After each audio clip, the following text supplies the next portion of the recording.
Hi Lucy, thank you for your time today. Can you take us back to the beginning of your playing career and tell us a bit about your journey?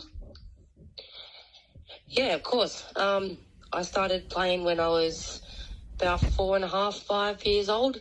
Played local football down in Rockingham most of my years until I got to about 14 or 15, and then I started playing in the women's league at Melville City for a couple of years. Then once I graduated school, I moved over east and was playing in the NPL competition in Sydney and Newcastle for the last seven or 8 seasons all up. Had a couple of years off in between that where I was a bit injured, so had a nice break because I wasn't really enjoying it at the time. Everything was a bit full on and driving really far for training and stuff like that, so I got a little bit sick of it. And then now that I've moved back to Western Australia, I'm playing at Balcatta in the NPL in Perth. Are there any differences between the NPL New South Wales compared to the NPL WA?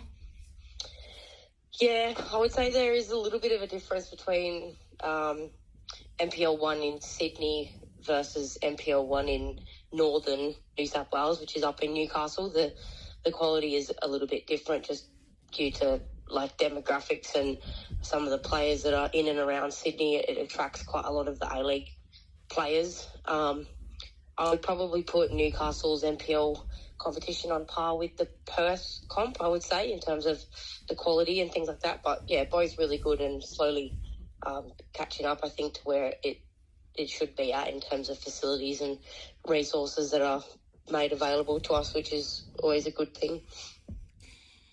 You play on left wing. Is that your preferred position? Have you played in any different positions? Yeah, I would say it is my preferred position. Everything seems to sort of come quite naturally to me in terms of where to be on the park and what parts of the game I need to be directly involved in versus not. I did sort of attempt like a left back in a back five, like 3-5-2 sort of formation a few years ago, but I just am not very defensive minded, so I sort of struggled and found myself drifting up the pitch and a little bit out of position. So kind of soon realised that wasn't really for me. Have you always won jersey number 3? No, I haven't actually. I've always sort of played either a number 10 or a number 12, and I wanted number 10 when we were first at Balcatta, but it was already someone's shirt number, so kind of felt as though I was sort of the new kid on the block. I felt like I had to then just pick a different one, and they go in size, so number 3 sort of fits me pretty well. What aspects in training do you most and least enjoy? I think at Balcatta we're a very possession-based team, so I really enjoy that when we're on one at training it is really good, and you wish there were more minutes in the day to spend there because it is so enjoyable. And when we have good numbers there, like the quality of the sessions are really, really, really high. Especially after a few of us have quite long days at work, there'd be nothing worse than dedicating your afternoon and night times to training and then it not being, worth it or good quality where you feel like you've got much out of it. But we're always seeming to, achieve stuff and come away happy with how we've trained. So, yeah, it's good. How do you find juggling your playing career and work career? Yeah, unfortunately, in the women's game, you sort of have to get to a point in your career where you realise, really, is it going to be a career or not in terms of professionally and that being your primary, source of income and stuff like that. You sort of have to be a 1 in a million. And unfortunately, it does have to sort of take the back seat a little bit, which is something that I've come to terms with this year, having a new job now that doesn't allow me to play every week. But, everyone has got bills to pay and stuff like that. So I try my best, but, unfortunately, that's just the way it is.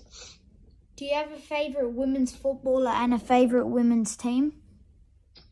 Yeah, I would say I follow the England Lionesses probably closer than I do the Matildas. I'm not really too sure why, to be honest, but I like the brand of football that they play, and I really like watching the Arsenal women as well in the WSL. So I think I'm relatively similar in terms of my attitude and grit and stuff on the pitch as Katie McCabe. So I do really enjoy watching her because I can sort of see a bit of myself in her. So, yeah. Where is your favourite ground in the NPL WA and the NPL New South Wales? That's a hard one, actually, because I haven't really played at every field so far. Maybe just being biased, but Grindleford, I guess. I did really enjoy playing at the Murdoch ground just purely because it's a 3G pitch and there's not really much room for error. And then over in New South Wales, I'd probably have to say Magic Park, just purely based off bias. I played there for 4 years and they've got really awesome facilities and, yeah, we're always really well looked after there. Not so much if you were playing there as a visitor. The changing rooms are quite different between home and away, but I was always the home team. So, yeah, I would say Magic Park. Thank you for your time. It's been a very enjoyable chat. Best of luck for the rest of the season. Thanks, mate. Talk to you soon.